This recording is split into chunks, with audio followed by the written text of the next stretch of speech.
We really got our start because we have an amazing water supply. The city of Memphis is the largest city on the Mississippi River that gets its water from groundwater, solely from groundwater.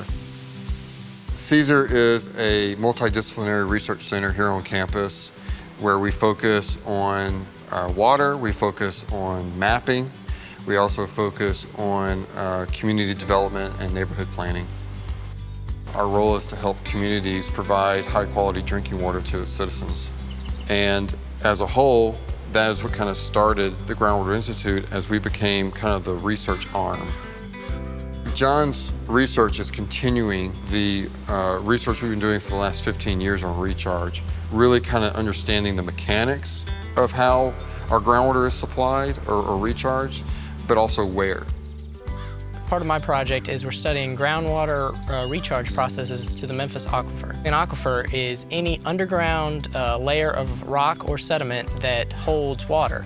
So our aquifer is the Memphis sand, and it is a unconsolidated sand aquifer that is about 300 to 800 feet below the city of Memphis. The aquifer actually comes up to the surface out here in Fayette County, and that's where precipitation can fall on it and be recharged to the system. We're basically trying to establish that in the recharge areas that our water levels are not being diminished by any kind of use out here. They're not being contaminated. It's extremely important to understand these processes in order to ensure that we have a sustainable resource. As of right now, we have a pretty good supply, and we're just trying to protect that and make sure that we have an endless supply and to really establish routines for monitoring it and regulating it and making sure that we can use it for years and years to come.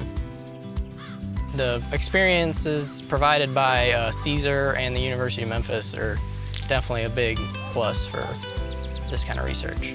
We have undergraduate students as well as graduate students at the master's and PhD level working on all these efforts, and they're working together. It's just a phenomenal opportunity. And the thing is, that's really neat about it is that we're multidisciplinary. So we have students from biology, we have students from earth sciences and geology and geography. And when they all work together, that is what the real world is like. So these students are learning how to communicate and work in a team environment. That's unique. You're not going to get that in the classroom.